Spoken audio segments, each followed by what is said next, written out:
Behind a five-star hotel glowing with wealth, a billionaire discovers a starving little girl digging through the trash for moldy bread. When she whispers, "Please don't tell my aunt. She'll lock me in the closet again."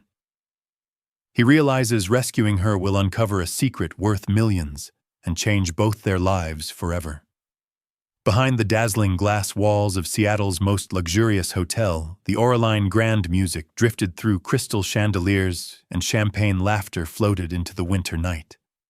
Wealth glittered inside like a perfectly staged dream. But behind the building, in a narrow service alley dusted with frozen snow, another world existed. A small girl knelt beside a trash bin. She couldn't have been older than 8. Her honey-blonde hair hung in tangled strands around her pale face, and the thin sunflower yellow dress she wore was torn at the hem, far too light for the freezing December air. Snow clung to her bare knees as she dug quietly through a black garbage bag. One arm held a ragged cloth doll tightly against her chest. The other searched. Carefully. Desperately.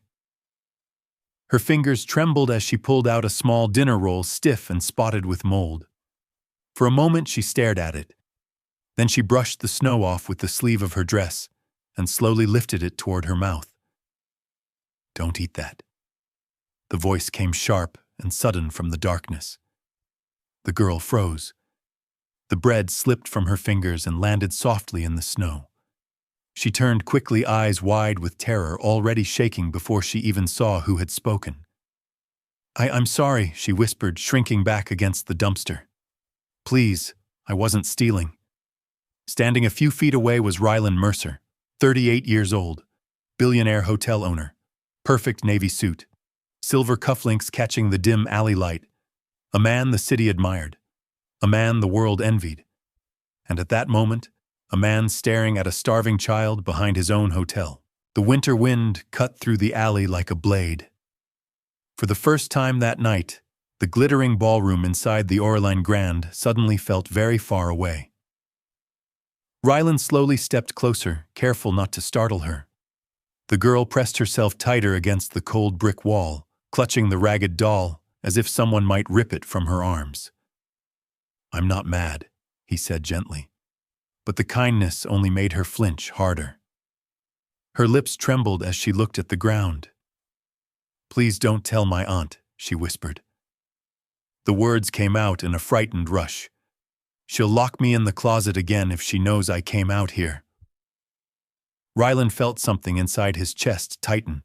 He crouched down so he wouldn't tower over her. Up close, he could see her hands clearly now. They were red, cracked, almost purple from the cold. "You're freezing," he said quietly. The girl didn't answer. Instead, she began tapping her fingers together, counting softly under her breath. 1, 2, 3, again, and again. The small ritual was automatic, desperate. Ryland went very still. His son used to do that. Years ago, when thunderstorms frightened him, little Silas would count his fingers exactly the same way. The memory struck Ryland so suddenly, it almost stole his breath. "What's your name?" he asked. The girl hesitated for a long moment. Then she whispered, barely audible, "Elowyn." She glanced up at him with enormous gray-blue eyes. "But Mama called me Ellie. It was a beautiful name. Too beautiful for a child digging through garbage behind a luxury hotel." Ellie, Ryland repeated softly. "What are you doing out here all alone?" Her fingers tightened around the doll. Instead of answering, she lifted it slightly. "Mama said someone good would find me one day." Her voice cracked as the wind blew strands of hair across her face. Then she looked down again. "But maybe—" She was wrong.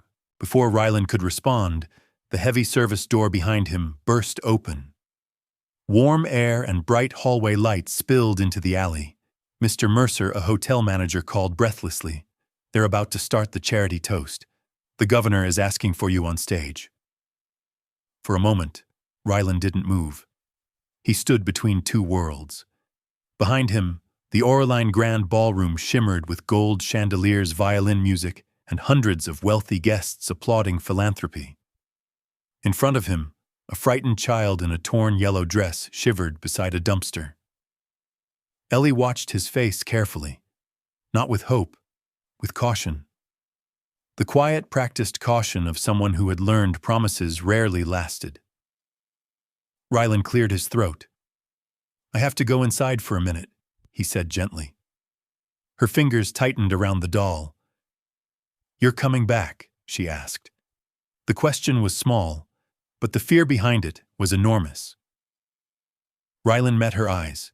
For a brief second, he saw something there that twisted painfully inside him, the same fragile trust his son used to give him without question. "Yes," he said firmly. "I'll come back." Ellie studied him, searching for any sign that the promise might disappear. Then she nodded once and sat down on an overturned milk crate. She hugged the doll close to her chest and waited quietly. Rylan turned and stepped into the warm hallway. The sounds of laughter and music swallowed him instantly.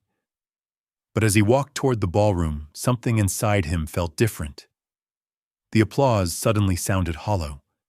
The chandeliers too bright.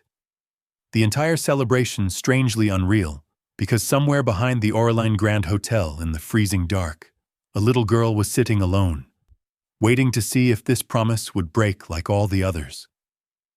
And for the first time in years, Rylan Mercer wasn't sure he could walk away. When Rylan pushed back through the service door into the freezing alley, the wind had grown stronger. Ellie was exactly where he left her, still sitting quietly on the overturned milk crate, hugging her ragged doll shoulders, trembling beneath the thin yellow dress. She looked up the moment she heard his footsteps. Relief flickered across her face, small but unmistakable. He had come back. "I brought you something," Rylan said softly. In his hands was a small container of hot chicken soup and a piece of fresh bread from the staff kitchen. The steam curled gently into the cold air. Ellie stared at it as if it were something magical. Not food, a miracle. "You can eat," he told her. "It's yours." She hesitated, glancing up at him, almost asking permission again. Only when he nodded did she carefully take the container with both hands. The warmth made her fingers twitch. She lifted the spoon, slowly blowing on it, like she had seen other people do, then took the smallest sip. Her eyes widened. For a moment she said nothing. Then she took another sip, and another. Color began creeping back into her pale cheeks. Rylan watched silently. No 8-year-old should look this amazed by soup. After a few bites, Ellie glanced down at his wrist again. "My daddy had a scar like that," she whispered. Rylan stiffened slightly. Ellie pointed carefully. "Right there." She looked up at him with quiet seriousness. "He said scars mean you were brave." Rylan slowly turned his wrist away. He hadn't thought about that scar in years, or the little boy who used to trace it with tiny fingers.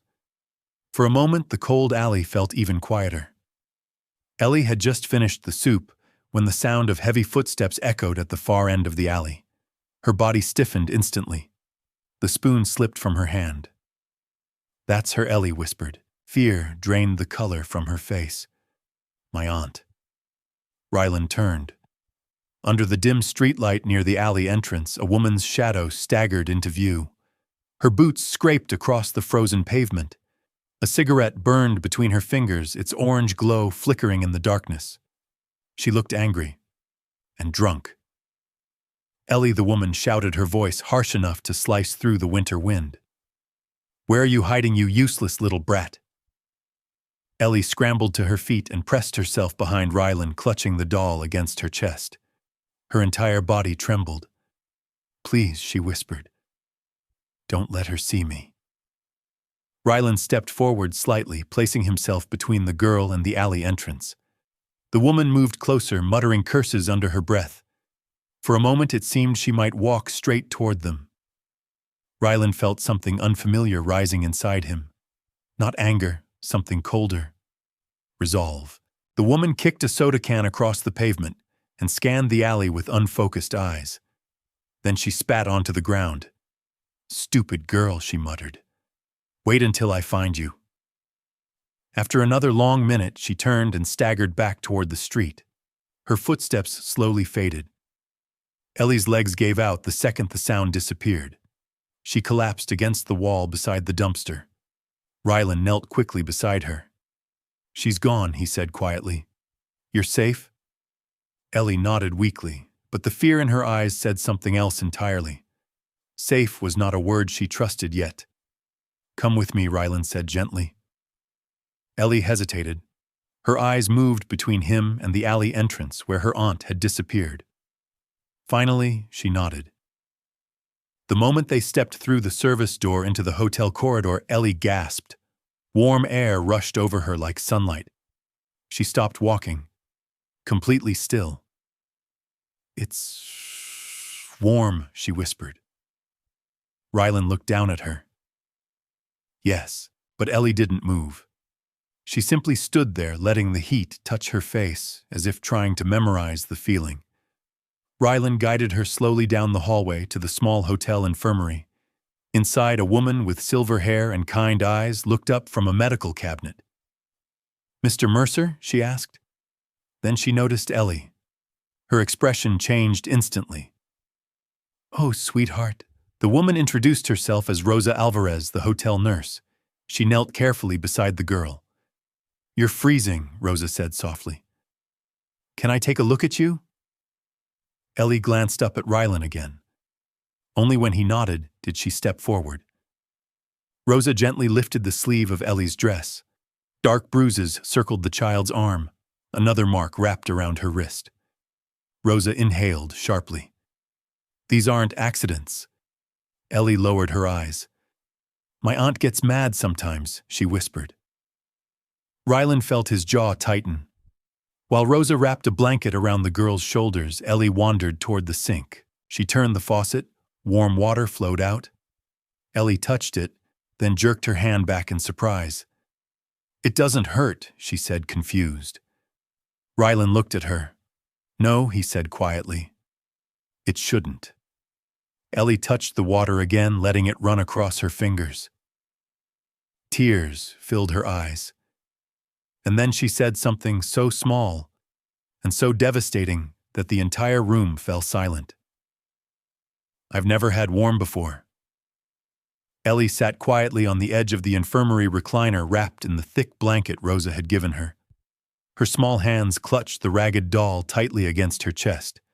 The warmth of the room seemed to confuse her. Every few minutes, she looked around the softly lit space as if expecting someone to suddenly shout at her. Rylan sat nearby, elbows resting on his knees, watching, listening, waiting. Are you hungry again? He asked gently. Ellie shook her head. Then she whispered something so quietly he almost didn't hear it. My aunt locks the closet when she's mad. Rylan looked up slowly. Ellie kept her eyes on the floor. It's dark in there, she said, sometimes for a long time. Her fingers began tapping again. 1, 2, 3, the same nervous counting. I try not to cry, she continued, because if she hears me, she gets angrier. Rylan felt his chest tighten painfully. No child should know how to survive silence like that. Rosa gently placed a cup of warm tea beside Ellie. Sweetheart, she said softly, you're safe here tonight. Ellie glanced up at Rylan again. Really? He nodded. Yes. For a long moment, she studied his face carefully, searching for something only children seem to recognize. Truth. Finally, her shoulders relaxed just slightly. She curled up deeper into the blanket, holding the doll beneath her chin. Within minutes, exhaustion pulled her into sleep. Even then, she flinched every few breaths, as if bracing for something. Rylan sat there long after Rosa finished cleaning the medical supplies, watching the child sleep. Outside the windows, snow drifted down slowly across the city. Rosa finally touched his shoulder. You're not going home tonight, are you? She asked gently. Rylan shook his head. No. He leaned back in the chair, eyes still on Ellie. Not tonight. The pediatric clinic was quiet the next morning. Ellie walked beside Rylan slowly, her small hand gripping the sleeve of his coat like a lifeline. She didn't speak. Her eyes moved constantly, watching everything. Hospitals clearly frightened her. "You're okay," Rylan said quietly as they entered the examination room. "I'm staying." Dr. Helena Cross, a calm woman with warm but serious eyes, began the examination gently. Ellie sat stiffly on the table while the doctor checked her arms, shoulders, and ribs. At first, the room remained silent. Then Dr. Cross lifted Ellie's sleeve again. Her expression changed. She asked for X-rays. When the images appeared on the screen minutes later, the doctor exhaled slowly. "These fractures," she said carefully. "Some are old," she pointed to another. "Some are newer." Rylan felt his stomach twist. "How many?" he asked quietly. Dr. Cross hesitated. "More than any child should ever have." Ellie watched them nervously. "Did I do something wrong?" she asked. Rylan immediately knelt in front of her. "No," he said firmly. "You didn't do anything wrong." The doctor lowered her voice. "This child has been abused for years." The words landed like a hammer. Dr. Cross continued, "I am legally required to report this." She paused. "Child Protective Services will open an investigation." Rylan looked at Ellie.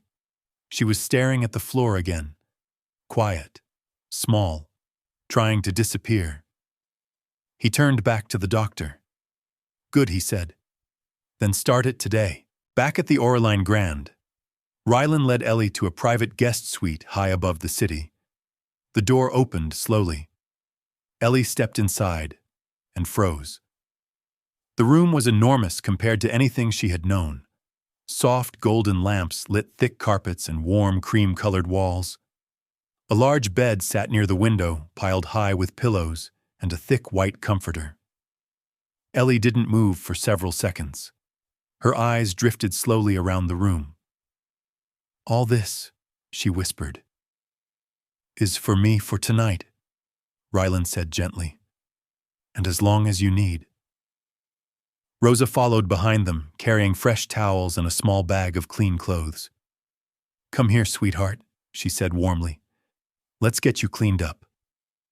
Ellie walked across the carpet carefully, as if she were afraid the floor might vanish beneath her feet. When she reached the bed, she touched the comforter with trembling fingers.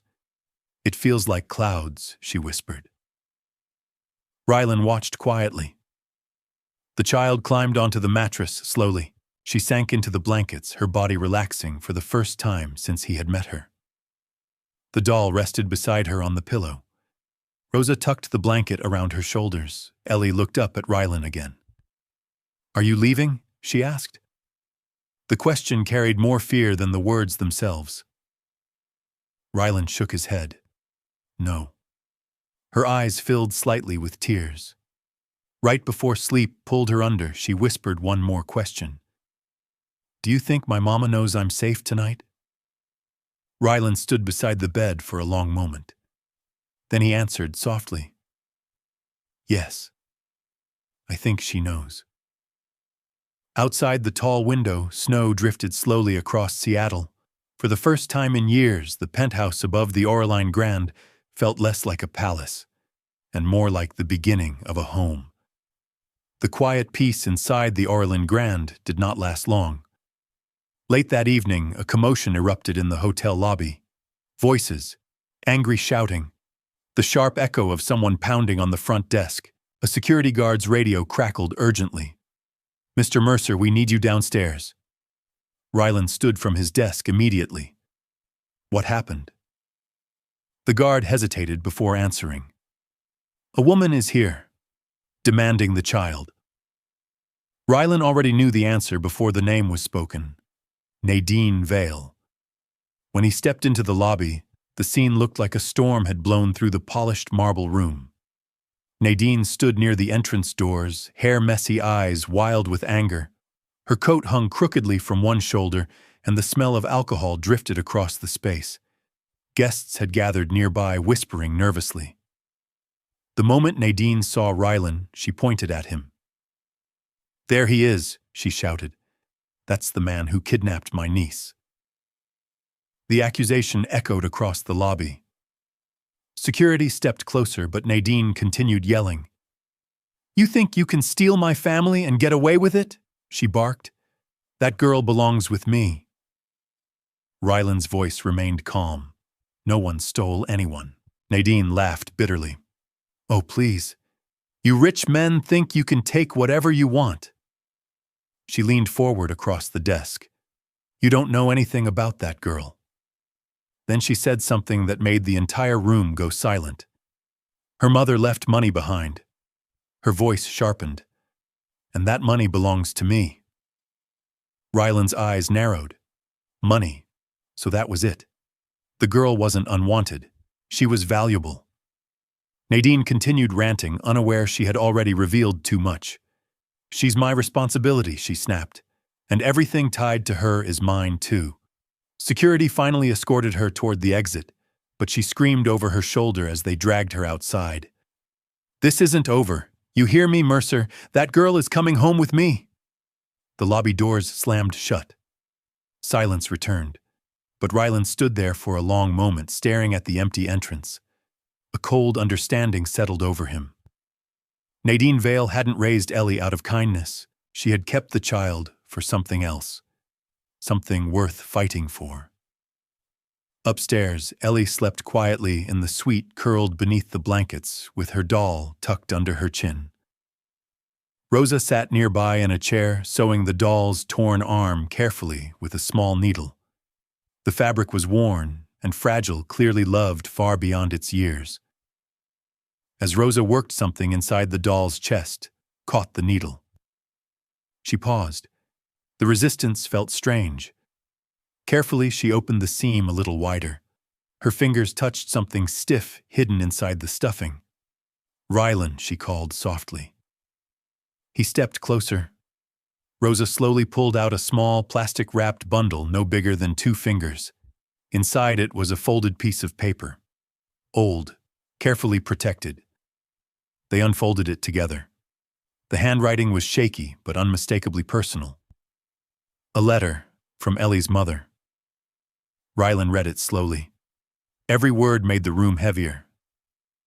If anything happens to me, please protect my daughter. Do not trust my sister Nadine. She only cares about the money meant for Ellie. Rosa inhaled sharply. The letter continued. It mentioned a trust fund created after Ellie's father died, meant to support Ellie until adulthood. The money was supposed to be locked safely away. But the final line chilled Ryland to the bone. If Nadine gets control of Ellie, she will try to take everything. At that moment, Ellie stirred awake. She blinked sleepily and saw the open seam in her doll. Instant panic flooded her face. Poppy, she gasped, scrambling upright. My doll Rosa immediately soothed her. It's okay, sweetheart, she said gently. We found something your mama hid inside. Ellie's eyes widened as Ryland handed her the folded letter. She held it carefully, as if it were something sacred. Mama wrote this, she whispered. Ryland nodded. Yes. Ellie pressed the letter against her chest. For a long moment she didn't speak. Then she whispered softly, I knew she wouldn't forget me. Ryland looked at Rosa. The truth was becoming clearer. Ellie wasn't just abused. She was the key to something Nadine desperately wanted. And now the fight had only just begun. The next morning, Ryland sat in his private office, overlooking Seattle's gray winter skyline. Across from him sat Gavin Pike, the sharpest attorney his company had ever hired. A stack of documents covered the desk between them. Ryland slid the letter across the table. Gavin read it carefully. Then he leaned back slowly. Well, he said quietly. That explains everything. Ryland folded his arms. Explain it to me. Gavin tapped the letter. Your girl's mother created a trust fund when her husband died. How much? Gavin flipped through a few files on his tablet. $2 million. Ryland raised an eyebrow. That's significant. Exactly, Gavin said. And if Nadine Vale gained legal guardianship, she would have access to the account. Ryland's jaw tightened, so she kept Ellie alive just long enough to control the money. Gavin nodded. Most likely. He continued scrolling through financial records. What's worse is this. He turned the tablet toward Ryland. A series of suspicious withdrawals appeared. Caretaker fees, medical reimbursements, living expenses, all approved under Nadine's name. But Ellie never saw any of it, Ryland said quietly. Gavin shook his head. No. He leaned forward. And if Nadine shows up with forged guardianship documents, things could get messy fast. Ryland stared out the window for a moment. Down below, the city moved through another ordinary day. Cars, people, coffee shops opening. Somewhere inside the hotel upstairs, Ellie was probably waking up slowly in a warm bed for the first time in years. He turned back to Gavin. What do we need to do? Gavin answered without hesitation. We protect the child, and we prove the truth. At that exact moment, Ryland's phone buzzed. Security, Mr. Mercer, the voice said urgently. She's back. Who? Nadine. And this time, she brought a lawyer. Ryland stood slowly. The war had officially begun. The elevator doors opened into the Oraline Grand Lobby with a soft metallic chime, but the atmosphere waiting outside was anything but calm. Guests who had been sipping coffee moments earlier now stood in uneasy clusters near the marble columns, whispering while security officers formed a loose barrier near the entrance. At the center of the tension stood Nadine Vale, her posture rigid with fury, one hand gripping a leather purse, and the other pointing sharply toward the elevators as if she had been waiting for this exact moment. Beside her stood a tall man in a stiff gray suit whose slicked-back hair and impatient expression suggested the type of lawyer who specialized in intimidation rather than truth. The moment Nadine spotted Ryland stepping forward, her lips curled into a triumphant smile. There he is, she snapped loudly, her voice echoing across the polished lobby. That's the man who kidnapped my niece. The lawyer stepped forward, removing a stack of documents from a briefcase with exaggerated confidence and thrusting them toward Ryland. My client, he said in a rehearsed tone, is the legal guardian of the minor child Elowen Vale. These documents demand her immediate return. Ryland didn't reach for the papers right away. Instead, he studied the man's face calmly, noticing the eagerness beneath the lawyer's performance the way Nadine watched him, with barely concealed greed. Finally, he took the documents and glanced through them, recognizing immediately what Gavin Pike had warned about. The guardianship order looked official at first glance, complete with stamps and signatures, but something about the formatting felt wrong. Nadine crossed her arms and leaned forward smugly. You thought you could hide her in your fancy hotel forever, she sneered. She belongs with me. Ryland raised his eyes slowly. Children don't belong to anyone, he replied evenly. Nadine laughed harshly. That's not what the law says. At that moment, Rosa Alvarez appeared beside Ryland, her expression firm and protective. That child is safe here, she said calmly, and she won't be leaving with you tonight. Nadine's eyes flashed dangerously, and she took a sudden step forward, but a security officer blocked her path. Stay out of this, Grandma, she snapped. Then she turned her attention back to Ryland, lowering her voice into something colder. You think you're doing something noble, she hissed, but you have no idea what you're dealing with. Ryland folded the papers slowly and handed them back to the lawyer. Actually, he said quietly, I think I do. Behind his calm exterior, a storm was building, because somewhere upstairs, a little girl who had never known warmth was finally sleeping safely. And he had no intention of letting forged paper drag her back into darkness. The tension in the lobby had barely settled when the revolving doors spun again, and a woman in a beige coat stepped inside with quiet authority. She paused just long enough to scan the scene before walking directly toward the center of the room where Nadine still glared at Ryland like a cornered animal. The woman produced a badge with practiced calm. Naomi Reed, Child Protective Services, she announced. Her voice was not loud, yet it carried a weight that immediately changed the atmosphere. Conversations in the lobby stopped. Nadine's expression flickered with something dangerously close to panic before she masked it with forced outrage. Finally, she snapped, "Someone here with authority." She thrust the stack of guardianship papers toward Naomi. "This man is illegally holding my niece." Naomi accepted the documents and began reading them carefully, her eyes moving across each page with deliberate patience. For several long seconds, no one spoke. Rylan watched her closely, noticing the subtle shift in her expression as she reached the second page. Naomi turned the paper slightly toward the lobby light, studying the signature.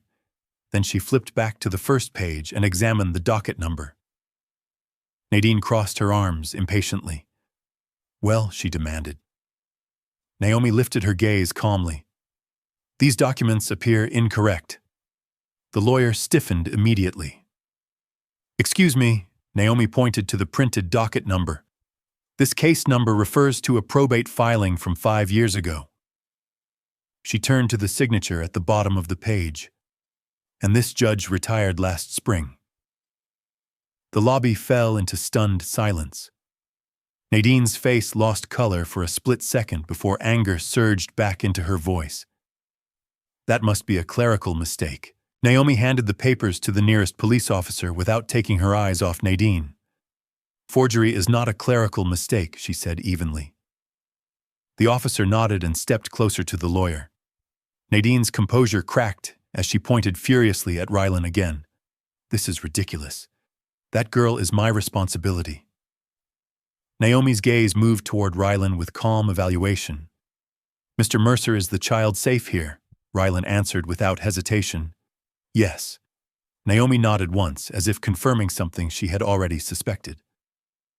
"Good," she said quietly. "Because after reviewing the preliminary reports from Dr. Helena Cross and the information submitted this morning, this investigation is no longer about custody." Nadine's eyes narrowed. Naomi continued, her tone calm but unmistakably firm. "It's about abuse." For the first time since she had arrived, Nadine had no immediate answer. The storm downstairs eventually faded into tense quiet, but the weight of what had begun that evening lingered throughout the Oraline Grand. Upstairs, Ellie had been kept away from the confrontation entirely, though she sensed something was wrong the moment Rylan returned to the suite. She was sitting cross-legged on the bed with her doll in her lap when he entered, and the moment she saw his expression, her small shoulders stiffened. "Did she come back?" she asked softly. Rylan didn't lie. "Yes," he said. Ellie's fingers tightened around the doll's fabric arm. "Is she taking me home?" The fear in the question was almost unbearable. Rylan crossed the room slowly and knelt beside the bed so they were eye level. "No," he said gently. "You're staying here tonight." Ellie studied his face for several seconds, searching for the hidden doubt children learn to recognize when adults make promises they can't keep. But this time she didn't find it. Her shoulders loosened slightly, and she leaned back against the pillows, though the tension in her body remained. After a moment, her gaze drifted past him toward the open door of the study across the hall. "What's in there?" she asked quietly. Rylan followed her eyes and realized the study door had been left open. On the shelf inside sat a pair of small sneakers, a faded superhero figurine, and a framed photograph turned slightly away from view. He stood slowly and walked into the room, lifting the photograph before returning to the bed. Ellie watched carefully as he sat beside her and placed the picture in her hands. The image showed a smiling little boy with messy dark hair sitting on Rylan's shoulders in a park filled with summer sunlight. "That's my son," Rylan said quietly. Ellie looked up. "Where is he?" Rylan took a slow breath before answering. "He died," he said. The words came out softer than he expected. Ellie's expression changed immediately, not with confusion, but with a quiet understanding children who have lost someone often carry too early. "I'm sorry," she whispered. Rylan nodded, staring at the photograph for a moment longer. I used to think money could fix everything, he admitted. But when he was gone, none of it mattered. Ellie shifted closer beside him, holding the picture carefully before returning it to his hands. Then she did something simple that caught him completely off guard. She wrapped her small arms around him in a quiet hug. It wasn't dramatic. It wasn't loud. But in that silent moment, something inside Rylan Mercer that had been frozen for years began to thaw. And neither of them realized yet that this fragile connection would soon be tested in a courtroom where the truth about Ellie's life would finally be forced into the light. The morning of the hearing arrived under a pale gray sky that hung low over Seattle like a ceiling of quiet tension. Outside the family courthouse, the sidewalks were damp from melting snow, and the air carried the faint chill of winter refusing to fully leave. Inside the courtroom felt smaller than it should have, though perhaps that was because so much waited to happen inside those walls. Wooden benches lined the room, polished smooth from decades of anxious hands gripping their edges. At one table sat Nadine Vale, her posture rigid, her face arranged into an expression of wounded indignation that looked carefully practiced. Beside her sat a new attorney who whispered instructions she barely listened to. Across the room sat Rylan Mercer, calm on the surface but carrying the quiet weight of a decision that had already changed his life. Ellie sat beside him, her small fingers wrapped around his sleeve as if the fabric itself were an anchor. Rosa Alvarez sat just behind them, knitting needles resting silently in her lap, her eyes moving gently between the child and the judge's bench. When the judge finally entered the room, Rosa's won, and the low murmur of conversation vanished instantly. The proceedings began slowly, methodically, the way legal systems often do when emotions threaten to overwhelm facts. Nadine's attorney spoke first, painting a picture of a struggling aunt who had taken in her orphaned niece out of reluctant kindness. He described financial hardship, emotional strain, and the difficulty of raising a traumatized child alone. Nadine even dabbed her eyes with a handkerchief at the right moment as if rehearsed, but the illusion didn't last long. Gavin Pike stood calmly when it was his turn, his voice steady and precise as he began introducing evidence. Medical reports from Dr. Helena Cross detailed Ellie's fractures, some years old, others more recent, each one a silent testimony to years of violence. Photographs of bruising appeared in the evidence folder. School attendance records showed months where Ellie had simply vanished from class. Rosa was called to the stand next, and though her voice remained gentle, her words carried undeniable truth as she described the terrified child she had first met in the hotel infirmary. A child who flinched at the sound of footsteps and believed warm water was supposed to hurt. Nadine's composure began to crack slightly as each piece of testimony tightened the invisible circle around her. Still, the courtroom tension remained thick because the final question had not yet been asked. The judge eventually folded his hands together and looked toward the small girl sitting beside Rylan. His voice softened noticeably. "Elawan," he said kindly, "I know this is difficult, but I need to ask you something important." Ellie's grip on Rylan's sleeve tightened as every eye in the courtroom shifted toward her. In that moment, the room seemed to hold its breath, waiting for a quiet 8-year-old girl to speak words that might determine the rest of her life. The silence that followed the judge's question stretched long enough for Ellie to hear the faint hum of the courthouse lights above her head.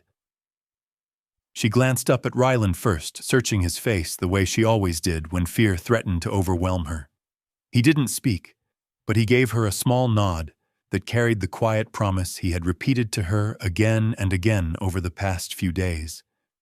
"Tell the truth, and you will not face it alone."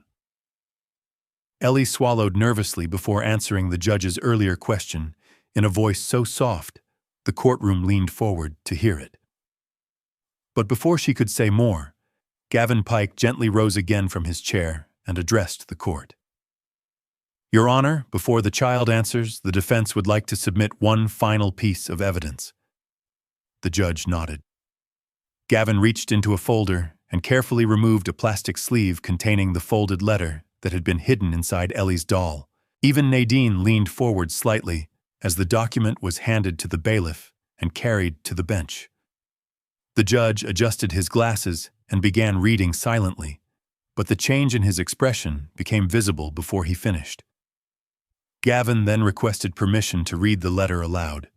The courtroom listened as the words written by Ellie's late mother filled the room like a voice returning from the past. The letter described the trust fund established after Ellie's father's death and warned clearly that Nadine Vale could not be trusted with the child's safety or financial future. It spoke of love, fear, and the desperate hope that someone good might someday protect her daughter if she herself could not. When the final line was read aloud, "If anything happens to me, please keep Ellie away from my sister," the courtroom fell into a deeper silence than before. Nadine's attorney shifted uncomfortably beside her, while Nadine herself stared at the document with an expression that hovered between anger and disbelief. Gavin wasn't finished. Financial records were presented next, showing a trail of suspicious withdrawals from the trust account over the past several years. Caretaker expenses had been claimed repeatedly, despite clear evidence that Ellie had often gone hungry and unattended. Nadine's composure began to crumble as each figure appeared on the record. The judge's expression hardened slightly, but he still waited for the final voice that mattered most in the room. His gaze returned to Ellie. "Elawan," he said again, gently, "tell me where you feel safest." Ellie's breathing grew shallow as she looked across the courtroom. Nadine's stare burned into her like a warning she had known her whole life. But then she turned back toward Rylan, and the fear softened just enough for her to speak. Ellie slid slowly off the bench and stood beside Rylan's chair, her small hands twisting together nervously as she faced the judge. The courtroom seemed enormous from where she stood, rows of adults watching her with expressions she couldn't fully understand. For a moment, she looked toward Nadine, and the old instinct to stay quiet tried to pull her words back down into silence. But then she remembered the warmth of the hotel suite, the blanket Rosa had wrapped around her shoulders, and the way Rylan had knelt beside her bed and promised she wouldn't have to go back.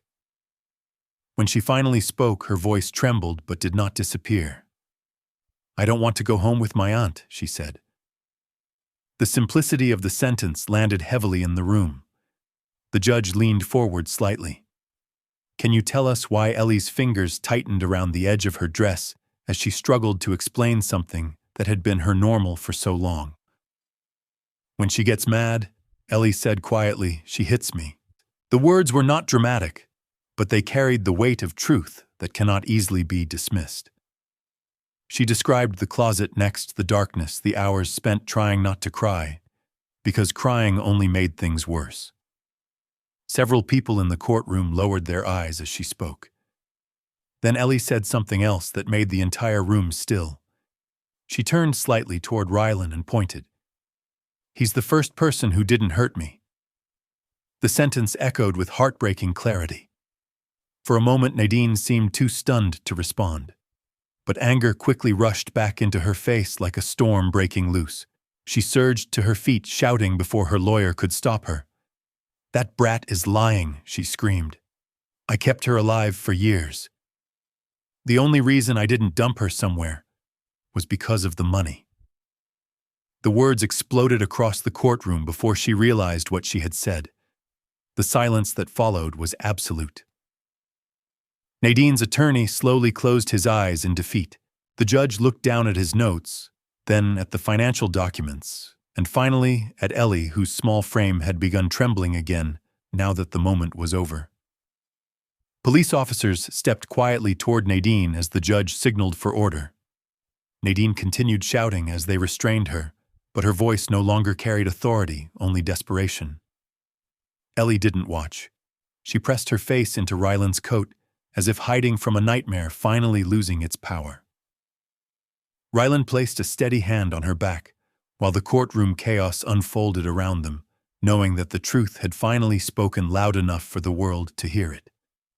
The decision had not yet been announced, but deep down he could already feel it approaching, like sunlight breaking through a long winter storm. The chaos inside the courtroom slowly settled after Nadine's outburst, though the air still vibrated with the shock of what she had revealed. Two officers guided her back toward the defense table, her protests dissolving into bitter muttering as her lawyer whispered urgently beside her. Ellie remained pressed against Ryland's side, her face hidden against his coat, as if the world had suddenly become too loud again. Ryland kept one steady hand on her shoulder, feeling the small tremors running through her body, silently reminding her that she was no longer standing alone in that room. The judge waited until the noise faded completely before speaking again, his voice calm but carrying unmistakable authority. He reviewed the evidence aloud for the record, moving carefully through each piece as though laying stones in a path no one could question later. Medical testimony confirmed sustained physical abuse. School records showed extended absences and neglect. Financial statements revealed unauthorized withdrawals from the trust account established for Ellie's future, and the letter written by her late mother, hidden carefully inside the doll for years, had provided the final confirmation that the woman meant to protect her daughter had feared exactly this outcome. Nadine attempted one last protest, claiming she had sacrificed years of her life raising a child no one else wanted, but the statement only deepened the silence in the room. The judge folded his hands together and looked toward Ellie, his expression softening slightly as he considered the frightened child standing beside Ryland Mercer. When he finally spoke again, every person in the courtroom seemed to lean forward. After reviewing all testimony and evidence, the court finds that Elowen Vale cannot safely return to the care of Nadine Vale. The words carried through the room like a quiet bell. Nadine shouted in fury, but her voice was quickly silenced as the officers stepped closer again. The judge continued without raising his tone. Pending further review, temporary guardianship of Elowen Vale will be granted to Mr. Ryland Mercer. Ellie slowly lifted her head at those words, as if unsure she had heard them correctly. Ryland met her eyes and gave the smallest nod. Yes, it was real. The tension in her shoulders finally broke as she wrapped her arms around him, holding on with the desperate relief of a child who had been bracing for disappointment her entire life. Around them, the courtroom began to move again, paperwork shuffling, officers escorting Nadine toward the exit, but for Ellie and Ryland, the noise seemed far away. In that quiet moment, the long winter that had defined her childhood had finally begun to thaw. The courthouse hallway felt strangely quiet after the storm inside the courtroom. Lawyers moved in hushed conversations and clerks carried files from office to office, but the tension that had filled the building earlier had softened into something calmer. Ellie walked beside Ryland slowly, her small hand wrapped tightly around his, still afraid the moment might disappear if she let go. Rosa followed just behind them, her warm smile unable to fully hide the tears still shining in her eyes. They reached a quiet bench near a tall window overlooking the gray Seattle streets below, and Ellie climbed onto the seat without releasing Ryland's hand. For several seconds, she simply watched the people outside moving through their ordinary day, as if trying to understand how the world could keep turning after something so enormous had just happened. Finally, she spoke, her voice careful and uncertain. "Do I really get to stay with you?" Ryland knelt in front of her, so their eyes were level the way he had done so many times since the night he found her behind the hotel. "Yes," he said softly. Ellie studied his face again, with that same quiet intensity children use when deciding whether an adult's promise is safe enough to believe, even when the court finishes everything she asked. Ryland nodded. Even then. Ellie hesitated, twisting the sleeve of her sweater between her fingers. "What if I mess up?" she whispered. "What if I'm not good enough?" The question struck Ryland with painful clarity, because it carried the echo of every cruel word she had been forced to hear before. He reached forward and gently lifted her chin so she would meet his eyes. "Ellie," he said quietly, "you don't have to earn a place in my life." She blinked at him, confused. "Then why are you helping me?" Ryland took a slow breath before answering, For years he had told himself that losing his son had ended the part of his life that mattered most. But sitting there in the courthouse hallway with this fragile child looking at him with cautious hope, he understood something different. "Because I'm not just helping you," he said. "I'm choosing you." The words settled between them like something powerful and permanent. Ellie's eyes filled instantly, and she leaned forward to hug him with sudden force, her arms wrapping around his shoulders in a way that felt less like gratitude and more like belonging. For the first time since they had met, the fear in her expression disappeared completely. Several weeks later, the last traces of winter began to fade from Seattle. The cold wind that once swept down the alleys behind the Orleans Grand softened into a gentle breeze, and the gray sky gradually opened to pale sunlight, reflecting across Elliott Bay.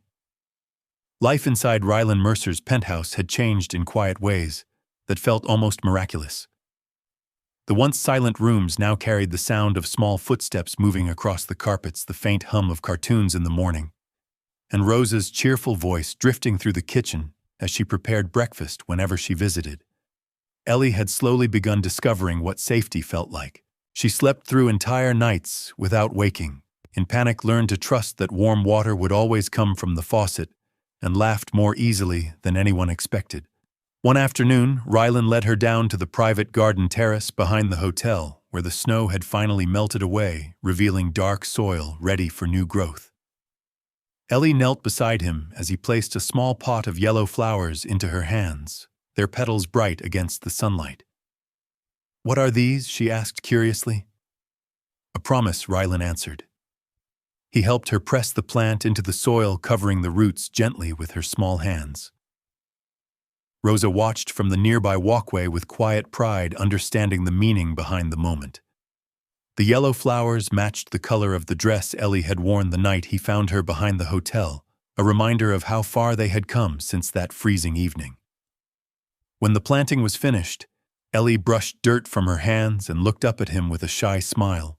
"Daddy Ryland," she said softly, testing the words as if they might break. The title caught him off guard for a moment, but instead of pain, he felt something warmer spread through his chest, something that had been missing for years. He lifted her easily into his arms and looked out across the garden, where the first signs of spring were beginning to bloom. Ellie rested her head against his shoulder and whispered one last thought. "Mama said someone good would find me someday." Ryland kissed the top of her head gently before answering. She was right. And as the sunlight warmed the garden and the yellow flowers swayed in the soft breeze, a once lonely billionaire and a once forgotten little girl stepped quietly into a future built not on rescue, but on family. Did this story move your soul? Share your feelings in the comments and rate it from 1 to 10. Don't forget to like, share, and subscribe, then tap the bell icon so you never miss a new story. Click the end screen to watch another heartfelt video. See you in the next story.